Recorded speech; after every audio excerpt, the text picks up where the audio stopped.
Okay, welcome back. So, coming up next is freedom of speech and freedom from violence. And this is a sharing session by Dr. Vinogiri. And Dr. Vino is our in house expert on women welfare. So, from the start of 2020, Dr. Vino has been part of the incident management team for COVID-19 on the World Health Organization and the lead researcher for an ongoing study focusing on women in regard to freedom of speech and sexual gender bias violence and many more. In fact, that is how I got to know Dr. Vino because she was looking for subjects to interview for this women study. And this is a very happy to be able to bring in Dr. Vino as our in-house expert on women welfare. I think this is a very rare treat, and I seldom see this in general normally. So to have access to her research studies that she's able to share with us what's going on so that we can go out into society as informed she's knowing our rights and also knowing what to do based on sharing and recommendation by Dr. Vino. So without further delay, please help me to welcome Dr. Vino. Hi, Dr. Vino. Hi, Joy. Hi, everyone. Thank, Can you hear me? yes, I Okay, can right? hear you. Okay. Yes, thank you so much for saying yes to being our expert and also saying yes for being a part of today's launch day. Thank you so much to you too, and the whole She Network to give me this platform and for me to actually contribute. It's all that I've ever dreamt of, since I was a kid to contribute to the gender. So Yeah. thank you. Right. Awesome. Yes, so I truly believe in the power of research. I do positive psychology and we're all about research and practical tips. So I think it is a shame for your research to just go on white paper. I think everyday women need to know what the research is saying and what we can glean, lessons that we can learn from the research and from what is going on from the ground level. So, Dr. Vino, let's dive straight in. Perhaps you can start off by telling us what exactly is gender based violence. Right. Yeah. So that was I wanted to start off the session by actually understanding what is gender-based violence and how it is actually such a big issue for women from all backgrounds, even for us. So basically, when we hear the word gender-based violence, that means it's some sort of violence perpetrated on towards us based on our gender. So if we look in a bigger picture, it could happen to men as Dr. well. Vino, sorry, Okay. are you able to increase your volume? We're getting Yes. feedback that it's Okay. a bit soft. Is this okay? Is it better? Okay. It is louder a little bit. Is that your maximum? I guess so. I'm using my laptop. So let me see. Is this better now? Is it okay? Do you have a earpiece? I'm just wondering whether earpiece would be helpful. Uh, yeah, but I do not have a one with a microphone. I only have it for my iPhone though. Okay. Okay. So Okay. what I'll Perhaps do is speak louder. Hmm. I'll talk louder. So is this Okay. loud enough? Thank you. Is this okay? Y- Okay. I think let's just proceed unless we get more feedback. Okay. Okay. Sorry, guys. I will be louder. I'm so sorry. Okay.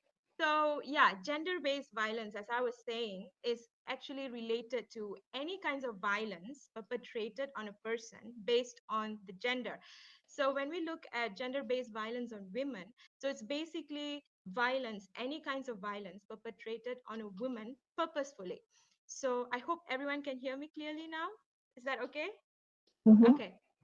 Okay, so according to the UN Declaration on the Elimination of Violence Against Women, they say that violence against women is a manifestation of historically unequal power relations between men and women, which have led to domination over and discrimination against women by men to the prevention of the full advancement of women. So, some statistics on gender unbalances that we can see in a daily picture is that women are less majority of the world's poor. So I'm sorry, are the majority of the world's poor. So 70% of people living in poverty, having less than $1 a day, are basically women. And we could also see that women are almost entirely excluded from political power. So they hold 15.6% of elected parliamentary seats globally. And if you see in a global perspective, women only hold 1% of the world's land. So basically, ownership, I'm talking about ownership.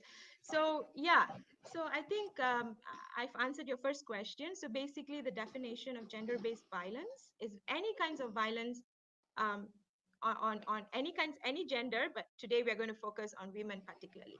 Yeah. Hmm. Hmm. Yeah. What about in terms of gender-based violence? What are the different types? Yes. Okay. So that is the next part that we have to look at. So basically, people, when I was working, when I'm working on this research, or when I've been working in the research field for a long time, people think that only when you get hit, it's a violent act. But actually, it's not only when you get hit or when you have scars on your body, but it's bigger than that. It involves your mental health as well. So generally we can actually divide it into three groups. So first we have sexual violence. So sexual violence is basically anything related to sexual act on a person. So it could be harassment sexually, or rape, or attempt rape, sodomization, molestation, anything related to that, including marital rape, rape, even occurring among husband and wife.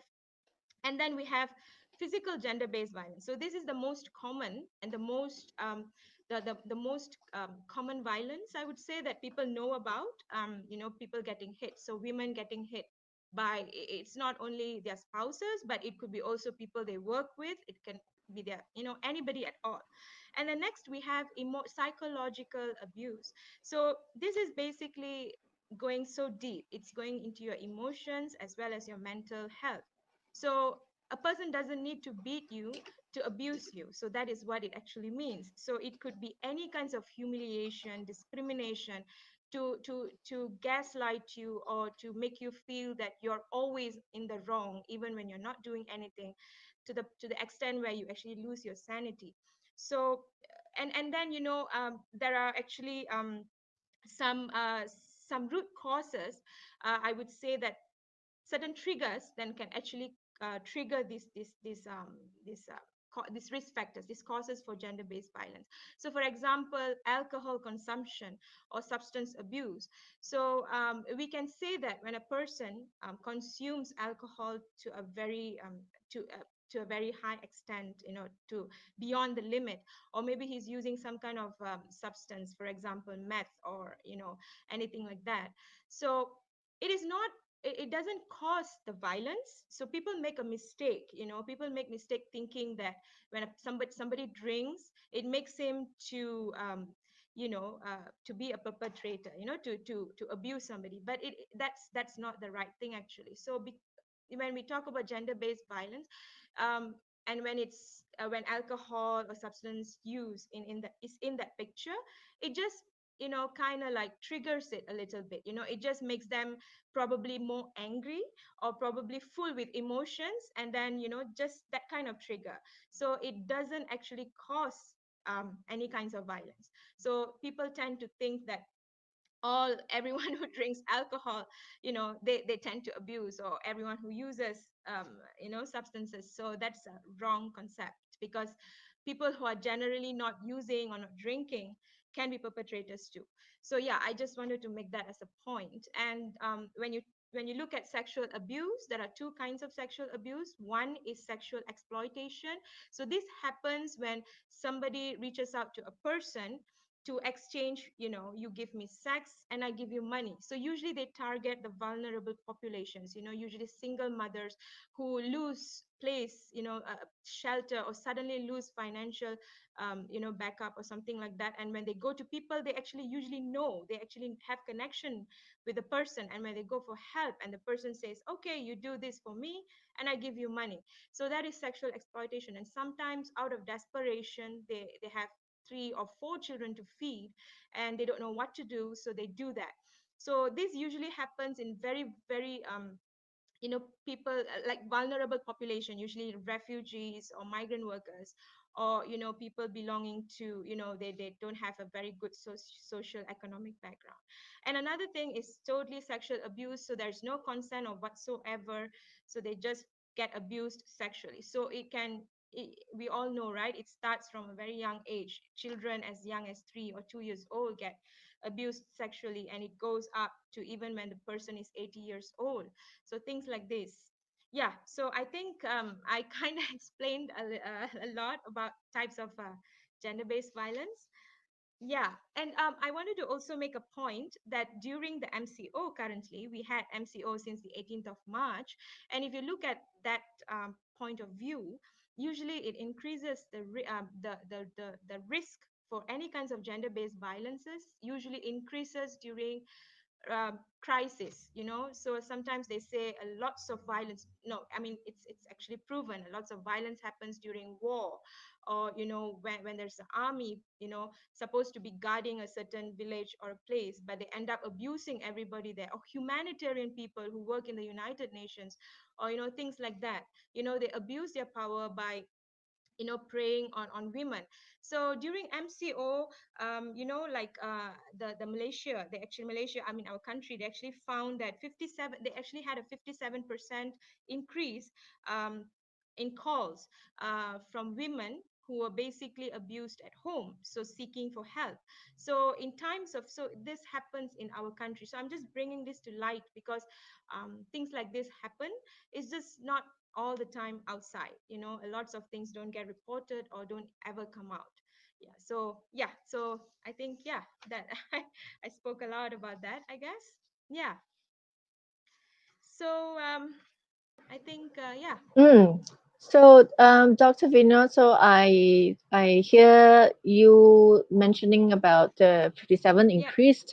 57% increase in calls. I think that's very alarming because it's more than half.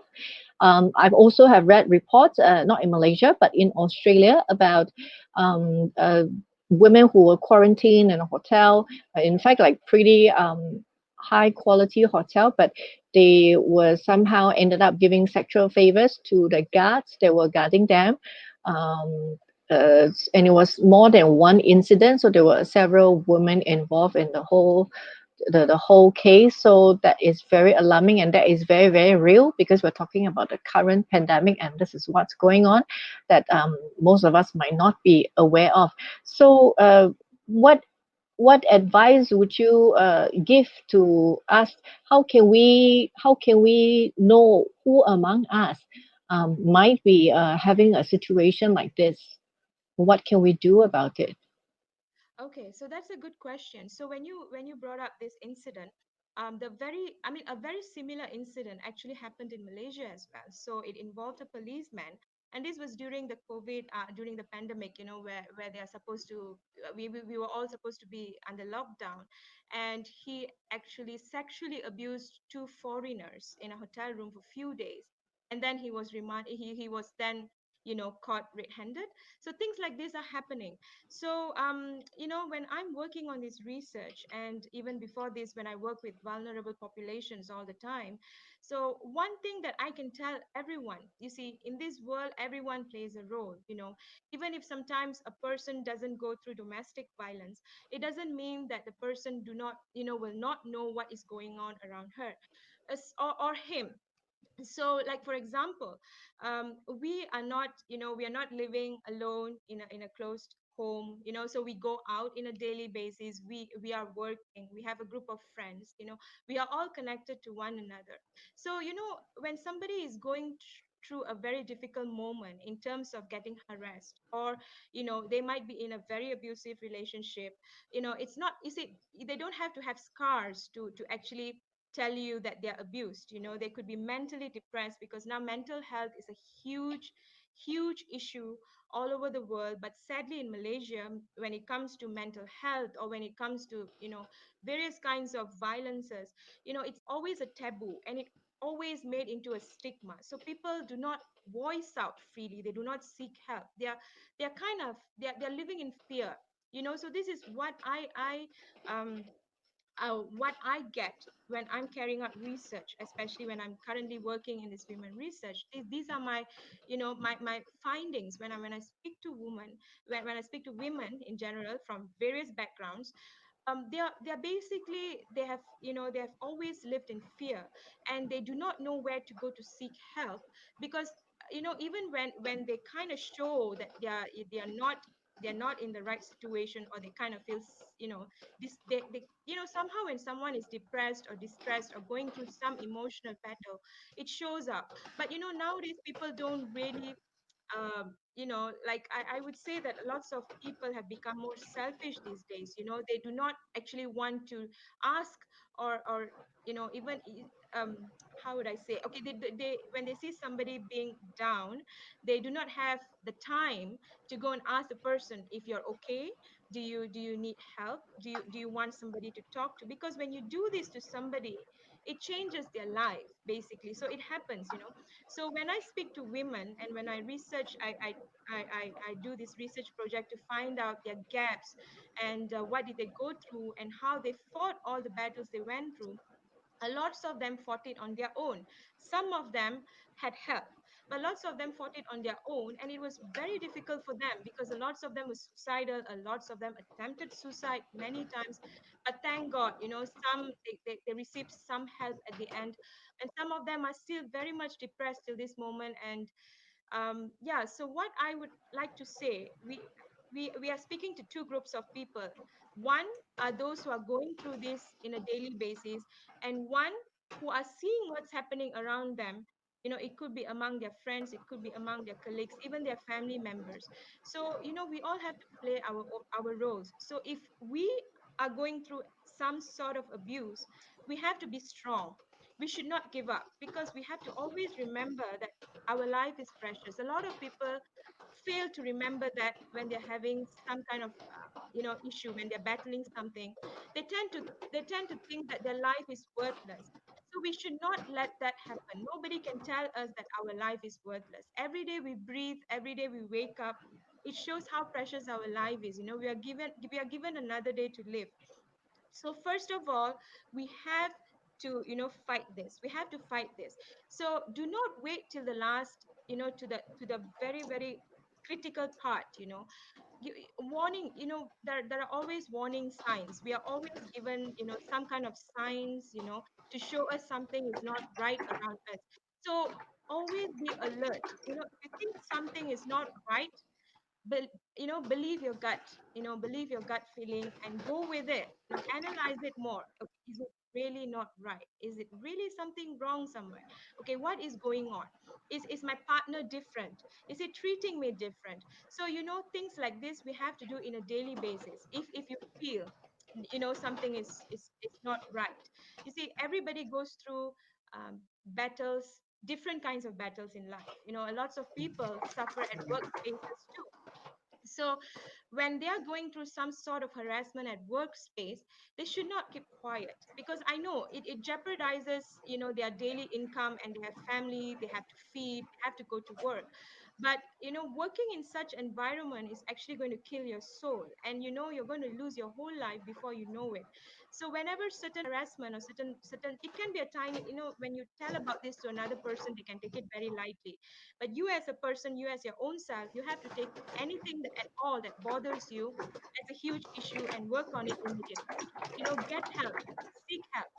And for those who are seeing somebody in distress mode, you just have to go to them and ask if they're okay. That makes a huge difference. When you ask somebody who is silent and who's battling something emotionally or going through something, and when somebody comes and asks them if they're fine, are they okay, it makes a lot of difference, because I've gone through that, and I have actually made a difference in people's lives, just by being there, just to listen, and then help them however you can. So all they need at that time is for someone to listen, you know. So yeah, so lots more to talk, but I think, yeah, I just wanted to point out the important points. Yeah. Hmm. Would you be able to, of course, respecting confidentiality, but to share in general um, any stories about a woman who was in a situation where she was experiencing some form of gender-based violence, and how she was supported and how she helped herself out of the situation? Okay, so I've been working with lots of women in this case, so from various backgrounds. But in general, what I can share is, okay, like usually when we talk about violence, people always think that it only happens at home, or it only happens between a man and a woman who's related to that person, you know. But it also happens in workspace, or it also happens in educational institutions. So there are many experiences that people have shared with me, women have shared with me. But for example, when I speak to domestic violence survivors, you see, when they were going through so many problems, it started basically after they get married, and then after some time, after all the, the 1 2 months being together and being happy, and then slowly their partner kind of show their tantrums, so like tiny things make them angry, and then they hit their wives. But at that particular moment when they get hit, or when they're verbally abused, uh, many of them think that it's okay. Many of them think that, oh, okay, probably he's angry, so he's allowed to do that. I'm supposed to withstand it because I'm his wife. So this is how they tell me, doctor, because this is how I thought everybody goes through. This is how I thought, like, life is all about. When you get married, you get scolding, you're supposed to get beating, and that's totally fine. But as the relationship progresses, and then they started, they start, when they have kids, for example, and then the partner tend to lose interest towards them. And then when that happens, and when the woman, they try to, they're trying to be loving, and they're trying to be nice to their husbands. In return, they're treated terribly. They're basically raped without their consent, and they think that that is okay too. A lots of them think that it's okay for a man to have a sexual relationship with his wife at any time he likes. But if the woman is not prepared or not in the mood, and she's not supposed to fight back. So if she says that she's not in the mood and he still insists, so that is considered rape. But many of them do not know that. They think that that's fine, and they kind of get battered along the way. They kind of get beaten up along the way. And then things get worse. They get humiliated at work, or they do not have privacy. So things like that happen, and then it gets worse when their kids are involved. The partner tends to show tantrums on their kids. So only when their kids are impacted, only when their kids are coming into the picture, and when they see the partner is being really violent towards their kids, that's when they come to a realization. They've gone through so much in their life, but at that time, you know it didn't occur to them that what they faced was wrong. But when their kids were coming into the picture, that is when they realized, oh my God, I cannot stay on anymore. If I continue with him, he's going to kill my kids, and he's going to kill me, or he's probably going to kill me, and then who's going to take care of my kids? So that is when they come out. But when they come out for help, it's after a long time. They've gone through a lot, and many of them don't make it out. Many of them basically lose their lives, or many of them kill themselves. So those who come out, they are the ones who actually empower others. They are the survivors. They go out, they go give speeches, and they go and give talks. They talk to researchers like me. They share everything with me, and researchers like us, so that the stories come out, and so that we can actually create interventions for those who are actually going through this in a daily basis. So this is what happens in a home. But many things happen at workspaces too. Bosses treating their women colleagues in a very wrong way. When they see the person is skilled. For example, she's skilled, and she's a very good person at work. She contributes a lot, and she has the brains, and she has the skills for that specific task. But just because she's a single mom, who's separated from her husband, and she's young, and she looks good, she's sexually harassed. So when she's working in a daily basis, she has to meet clients. Her boss tells her and tells the client, okay, my manager who's coming to meet you is a very beautiful widow. So she will liaise with you and get the project done. So when she hears this, she just gets demotivated. She feels like, why am I supposed to be branded as that when I'm a skillful manager? Why am I even looked at for my beauty or for my body? And when she goes to work, sadly, those clients are more interested to ask her out and to spend time with her, and they try to touch her, you know you know and just trying to be very funny with her, and they text her at night, and they try to ask her other stuff.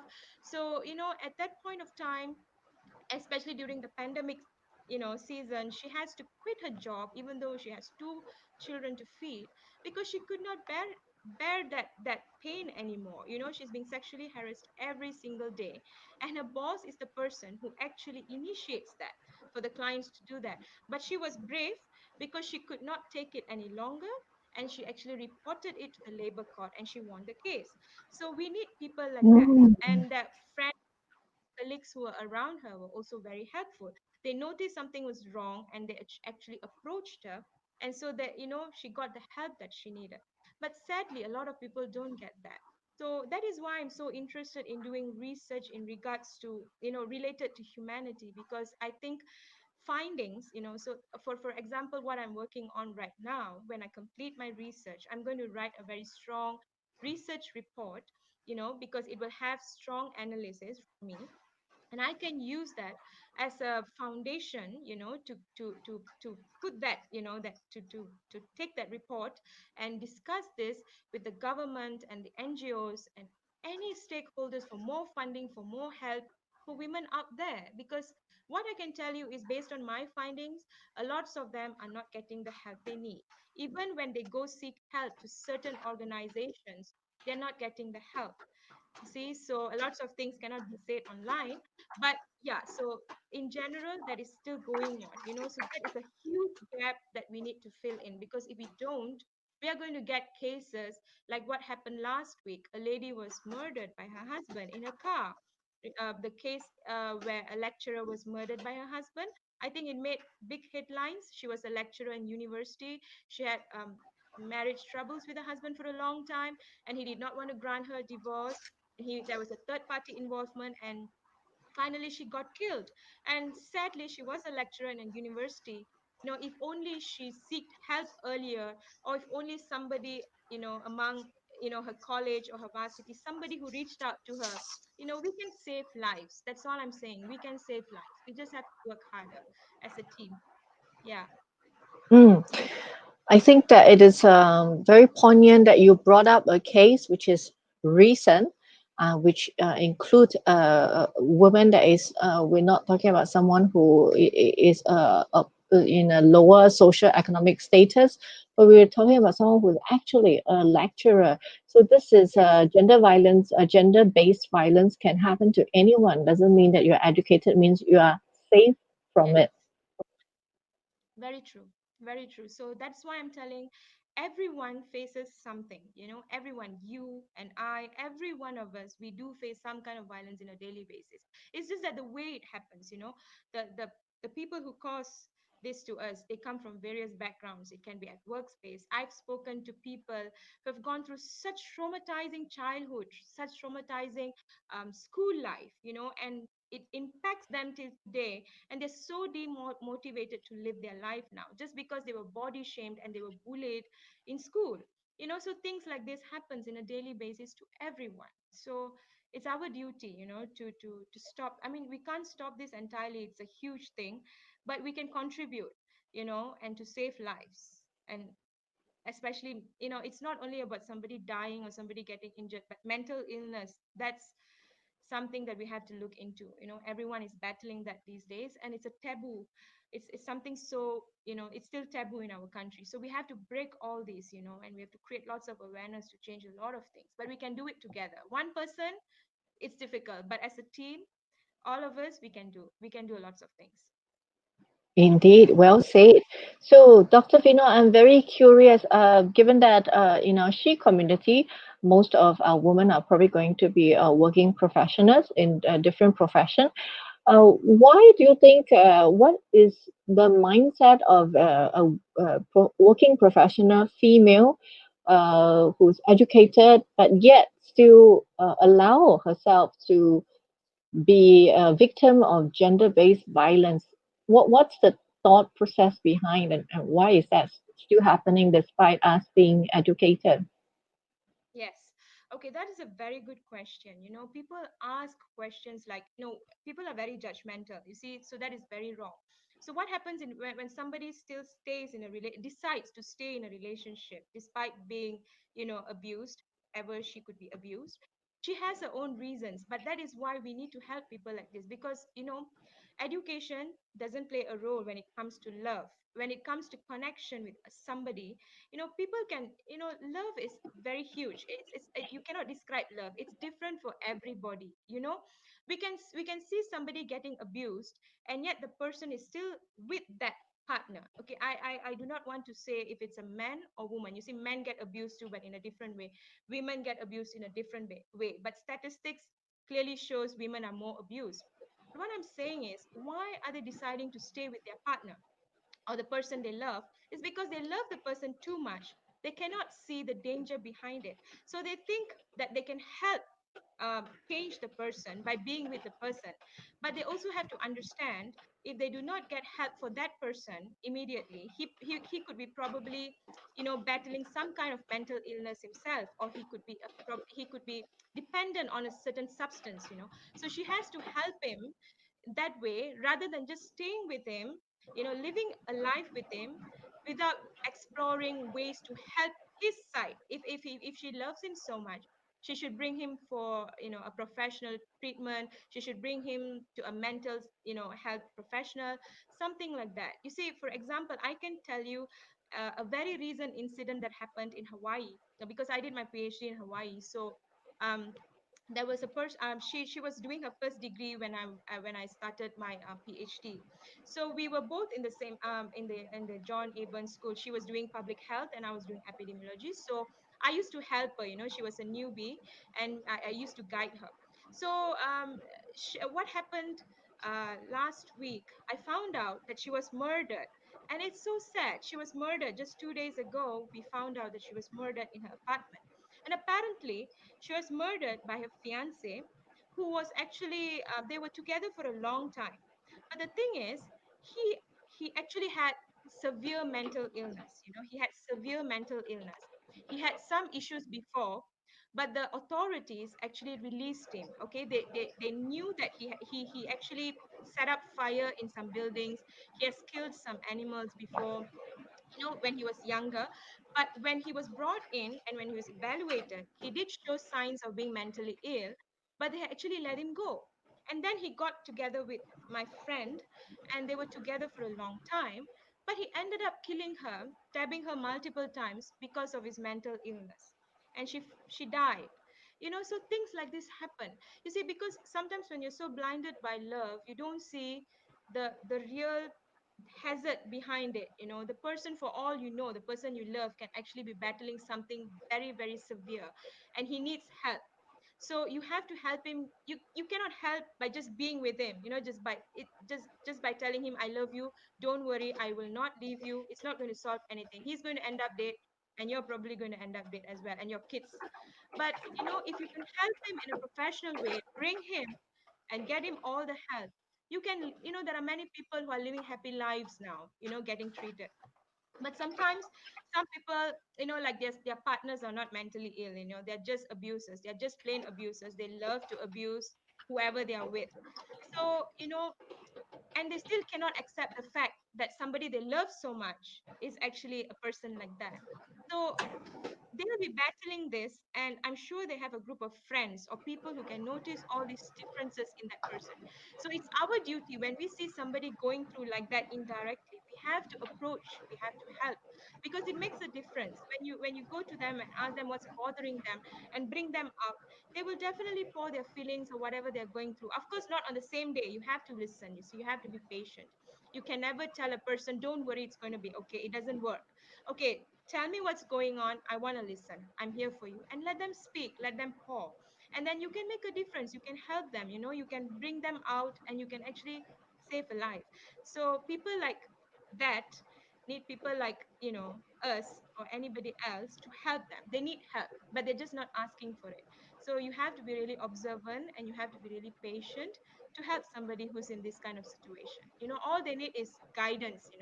They need some sort of guidance and some sort of help for them to come out of it. Yeah. Hmm. I'm so sorry about your friend, Dr. Vino. That is really shocking. And I think that really brings home the reality that gender-based violence, it sounds so technical and so far away and perhaps abstract, but it is far from abstract. Um, if we ourselves don't know, we probably know someone who knows of someone else who either have been through, survived, or is currently going through gender-based violence. So this is really something that should concern every one of us. Not just the women, but the men as well. You need to be able to know what are the signs so that if your sister, your good friend, or your colleague is going through a challenging time, you need to be proactive. Like Dr. Vino has mentioned, you need to ask and you need to offer help because at a time like this, we really need all the mental support that we can get. And we might Absolutely. be holding back for whatever reasons or misguided expression of love.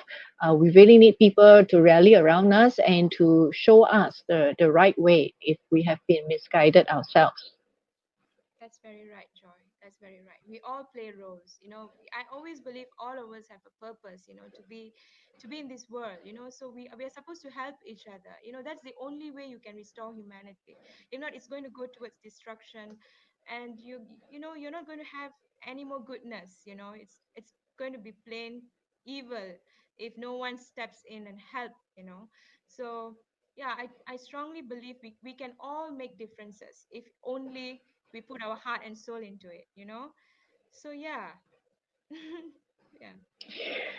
So as you can see, our expert panel is full of passionate women who's very knowledgeable in their niche, and they really want to empower women using their own skills and superpowers, and that definitely includes Dr. Vino. So when I spoke to her, it was like very clear in my head, I need to get this she inside the she community.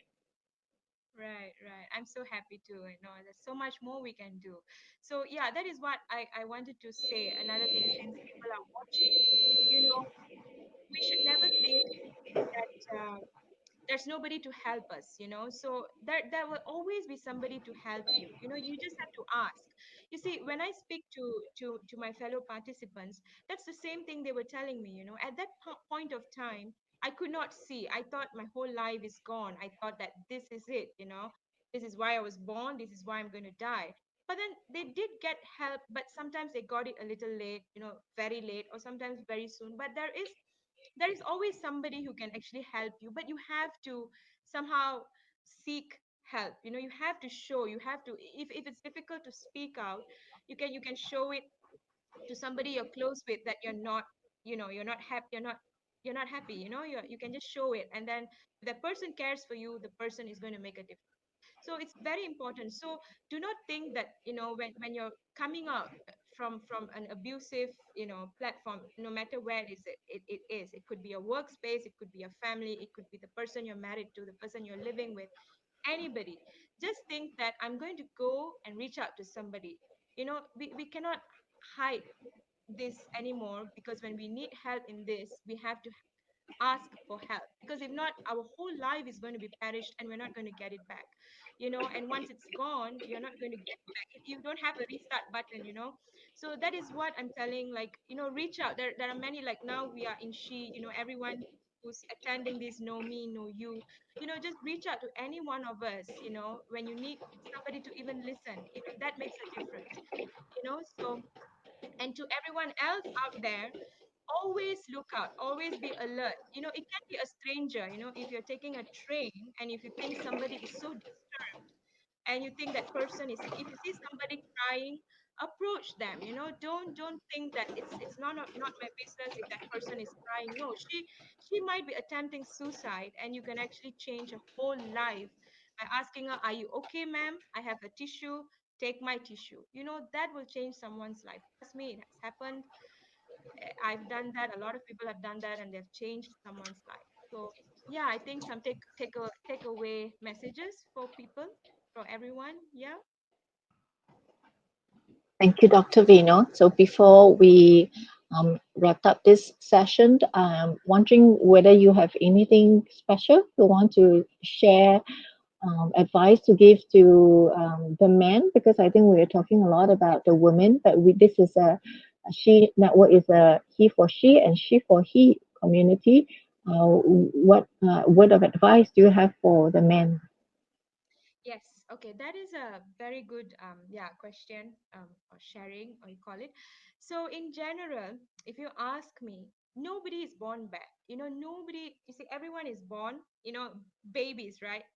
Plain cloth, white cloth, no stains, nothing at all, plain, pure.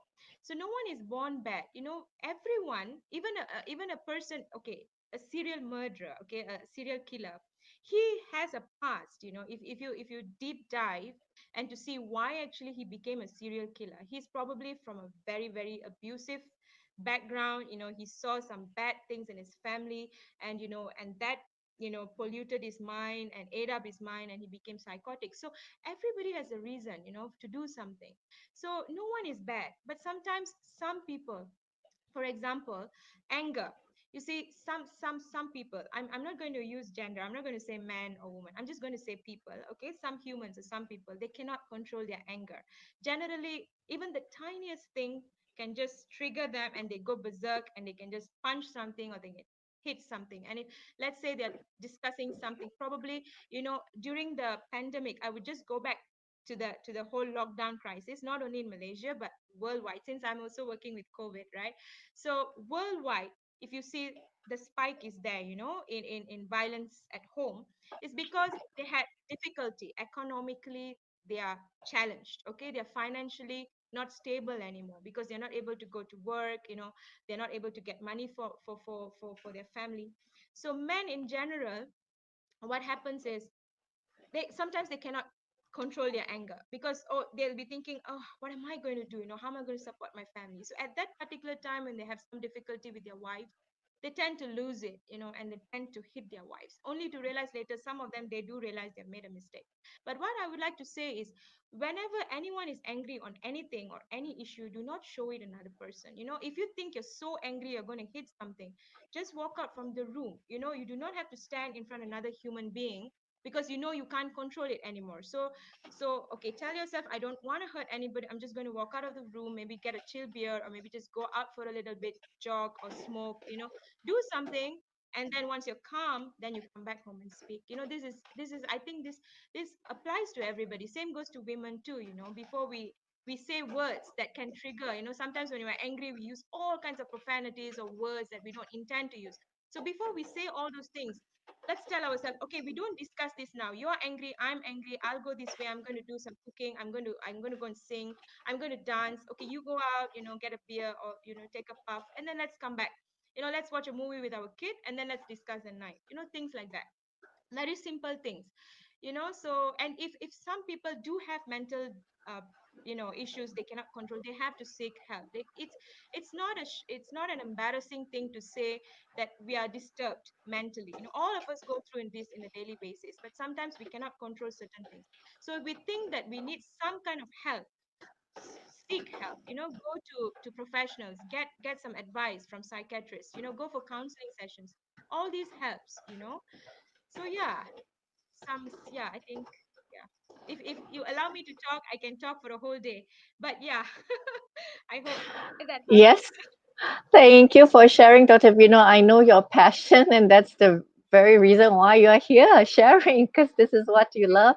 And I love that the research are not capped in cabinets, but it's coming alive now, sharing with the women in our she community and also the he for she in our community. So thank you so much, Vino. So at this point, I want to invite in Laura, and I'm curious what Laura might have to say about your session. Hi, Laura. Hi, Joy. Hi, Dr. Vino.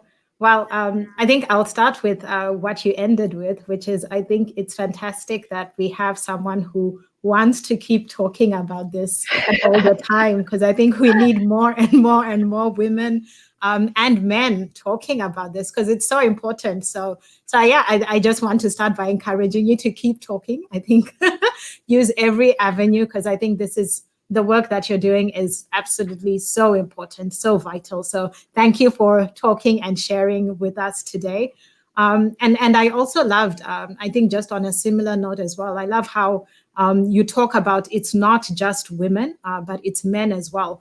And I think that's something that in She Network, we absolutely believe. We even have our he for she ambassadors because I think it's going to take both men and women. Like men can also keep an eye out for what's happening in their community. They can also see like when different situations are happening, whether it's with their friends or their male friends or even with their female friends who may be in these kinds of situations. And I think that's so important to highlight. And I love how you bring that up that, yes, today we're focusing on women and because that's our passion and that's the platform. But without forgetting that reality that it is a human problem. It is not a man problem or a Yes. woman problem, but it is a human problem. And thank you really for just bringing that to the forefront. Really appreciate having you and very excited to hear more of, I think, just being on the cutting edge of the research that you're doing. Right, right. I'm so glad. Yeah, we can make difference every single day, right? So why not through? Yeah. So I'm so happy I got this chance today. Many more to go. Yeah. Wonderful. So, Dr. Vino, would you like to share what's your wish for She Network? Yes, yes. I wrote it down so that I don't forget saying it. But my honest and my utmost wish for She Network is to work along you guys, to work with you in this awesome platform to contribute towards creating a safe space and to empower every single precious soul. Yeah. So I'm just going to say precious soul. No labeling who, for everybody. Yeah. That's my wish. So, Fantastic. Thank you. awesome. Thank you so much. Okay, so my dear She's, let's end this empowering session. Very informative. And let's end it on a high note with our Wonder Woman pose. Awesome. Thank you so much. Okay. Okay. Thank you for joining us as well. So, we're going to end this session now, but don't leave wherever you are. Stay on screen because coming right up in about 9 minutes, we have a real big treat. We have Trudy Bateman, the head of Strengths Profile, coming in to tell us what are the research insights on women's strength. So, another real treat. So, don't go anywhere. Catch you later. See you. See Bye. you.